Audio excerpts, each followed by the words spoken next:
Perkenalkan, nama saya Eka. Saya bekerja sebagai Customer Relation Officer di salah satu perusahaan swasta di Jakarta.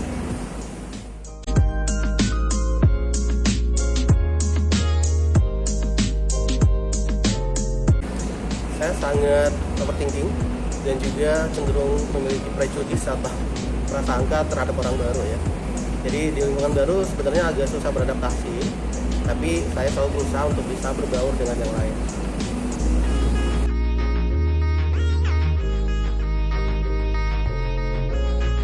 Ya, waktu itu saya pernah di sebuah acara di kantor ya. Ada acara makan-makan, ada sebuah tumpeng yang isinya itu aneka macam makanan, sushi dan semacamnya. Karena waktu itu saya penasaran, jadi saya comot banyak sekali, sehingga yang lain komplain ke saya dan saya benar-benar merasa malu karena kesannya tuh kayak saya tuh rakus dan juga apa yang nggak peduli sama yang lain, dan waktu itu saya benar-benar malu sekali. Apabila saya berat badannya naik ya atau gendut, membuat saya merasa tidak pede.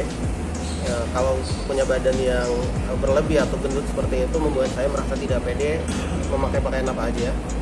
Jadi hal pertama yang harus saya lakukan untuk bisa lebih merasa pede dan juga untuk care terhadap hal-hal yang lain seperti fashion dan sebagainya adalah saya harus turunkan berat badan saya dulu.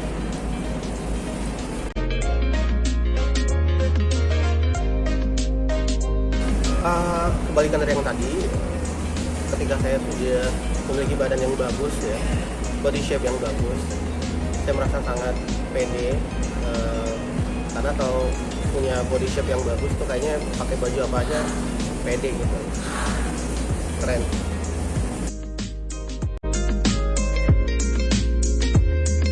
Seorang pengusaha, seorang wirausahawan, atau mungkin seorang sutradara, karena memang itu merupakan passion saya dari dulu ya. Saya sangat ingin sekali bekerja sebagai seorang direktur, ataupun kalau bukan di bidang itu saya ingin memulai usaha saya, karena saya sangat terobsesi untuk menjadi seorang wirausahawan.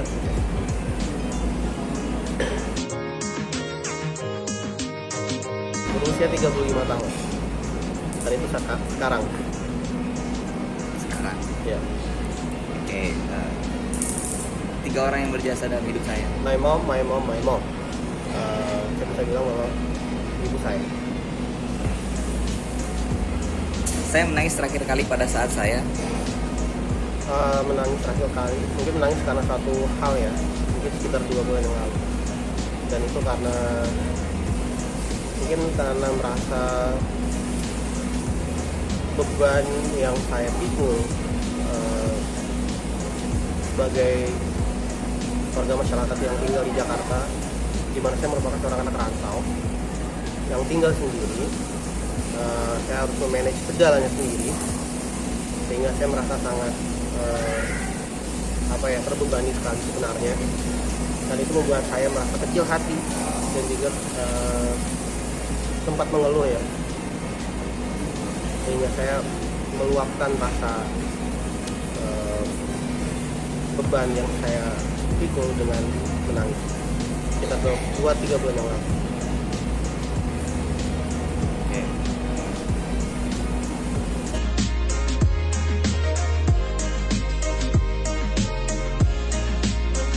Pertama, you have to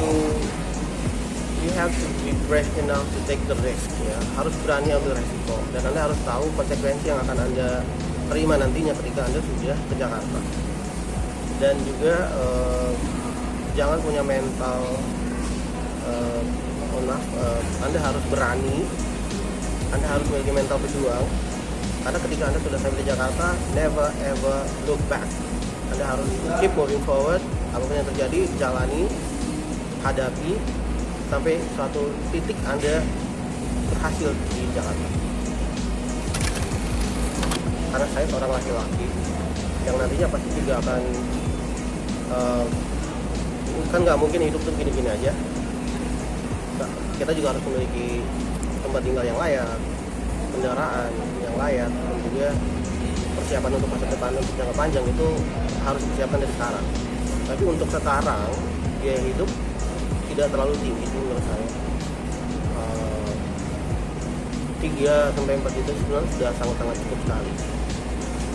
Namun karena kita punya planning ke depan, oleh karena itu kita harus mempersiapkan dari sekarang. Saya akan fokus ke usaha ya, karena memang itu sudah saya planning, sudah saya rencanakan sejak lama. Namun eksekusinya mungkin baru kali ini, tapi insya Allah ini merupakan keputusan yang benar. Karena di usia 35 tahun saya harus melakukan sebuah gebrakan besar dalam hidup saya dan harus berani. Jangan lupa tonton channel Di Balik Profesi, jangan lupa like, share, dan subscribe.